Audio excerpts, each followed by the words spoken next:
Hey everybody, Zach again, newtutorial.com, coming in making a video for you today. And so one of the most common questions I get, I just thought I'd do a video on it today because, I got it again today. I get it almost every day, multiple times a week. What is this chart behind me? And where can I get one?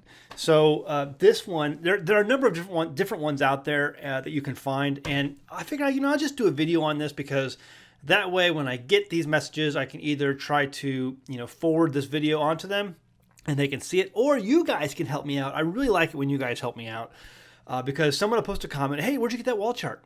And if you've seen this video now, you can go back to my archives, find that video. I'll call it wall chart. And you'll find it that way by searching wall chart. And then you can just respond to their comment with that YouTube link. And so YouTube will allow you to post links to other YouTube videos without getting flagged. So you can do that. So this one here is called the wall chart. I don't think you can see it on the camera, but it's called the wall chart of world history. The wall chart of world history. It says maps of the world's great empires, complete geological diagram of the earth. And this was drawn by Professor Edward Hall. And it says this facsimile edition published in the USA by Dorset Press 1988. And there's a number of different ones that are very similar. Some of them are very different. Lots of wall charts that are becoming very, very popular over the last couple of decades, especially amongst homeschoolers. So this one, when it's fully laid out, is 23 feet long. Now, there are some that are shorter and longer than that. When I first saw this particular wall chart, it was when I visited the Creation Museum by Answers in Genesis. They had one in their bookstore, and I think it was priced at around $100. And I almost bought that. I mean, I came really close to buying that because I was just, it's really expensive. I don't know if I spend $100 on it. But I really loved it, and it looked amazing. And years later, we didn't buy it, but years later, Jamie found it on Amazon for $4. I think she found it for $1 plus $3 shipping. It was used, obviously, but, like $1 and $3, something like that. So really super cheap. I think the shipping was more than the actual cost of the item. And so I got it for less than like $5.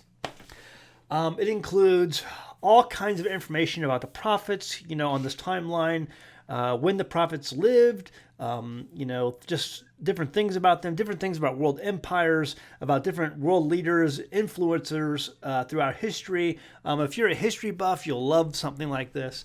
It's got different maps of different empires, Persian Empire, obviously, the Roman Empire, obviously, the Greeks, different things about things in our modern times like World War II, World War I, different, just all kinds of different instances of historical figures and events throughout history are on this chart.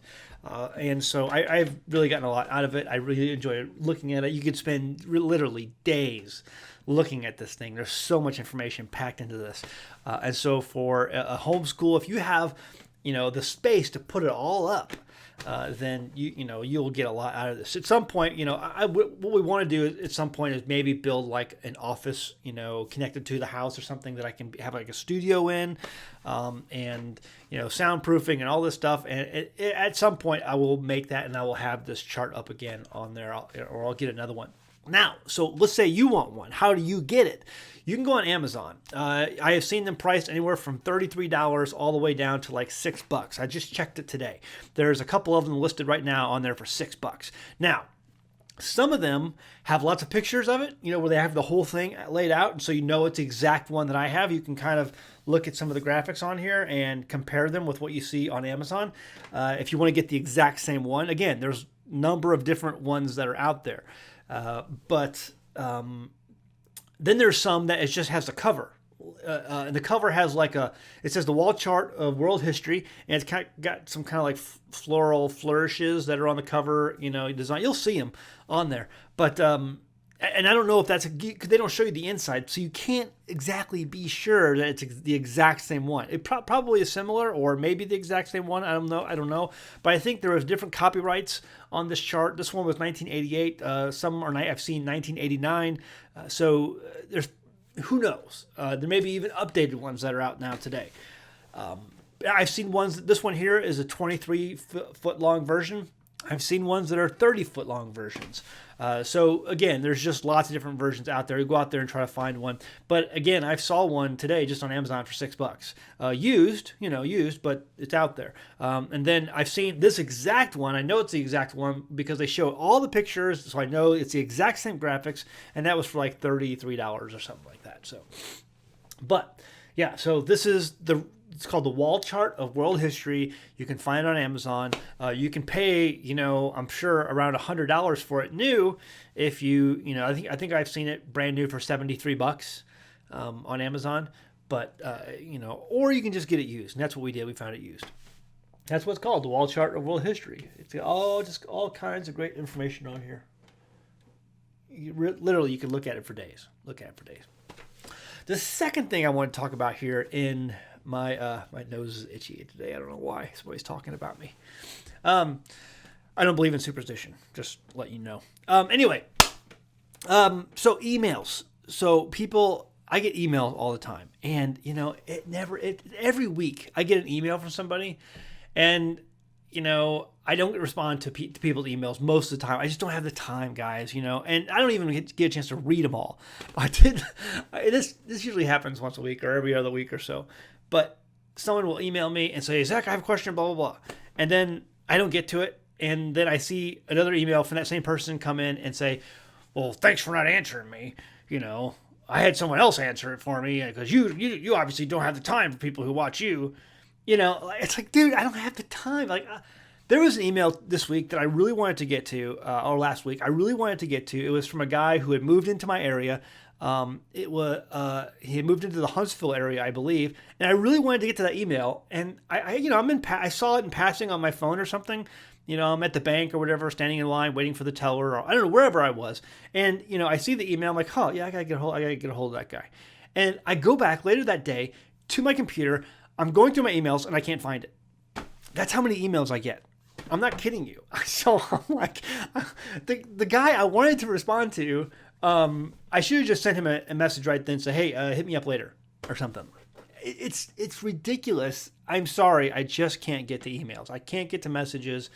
There's no best way to contact me because, there are certain people that I always look out for, close personal friends who I have established relationships with. If they email me, I will do my best to make sure. And plus, I know who they are. I can't memorize your name right away when I see your email come through, and so half the time I forget your name. I don't even know where to find you. But like Steve Mutria, he'll email me, and I know Steve Mutria. I have a working relationship with him. If he emails me, I will get back with him. And because I know how to go to his page and get to his messenger and open it up and reply.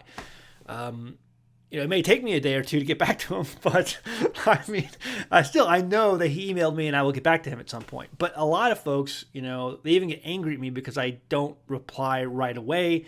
And I'm sorry about that. I just really am sorry. I just can't. I just have too many things the last 2 days, last 3 days, 4 days. Yeah, I've been basically staying up all night long. I'm not getting any sleep.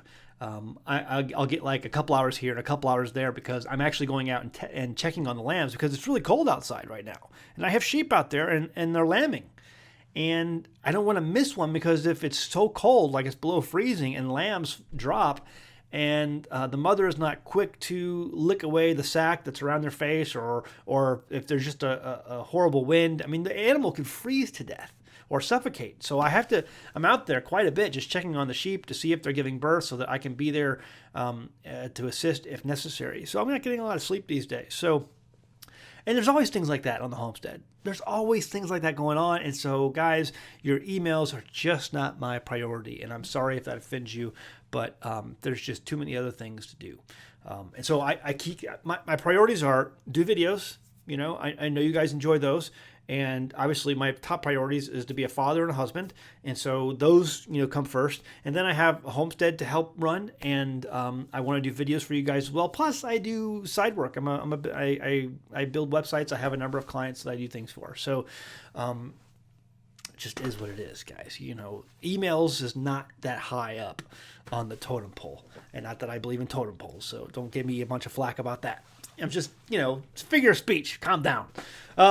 Yeah, so it's just not high on my priority list.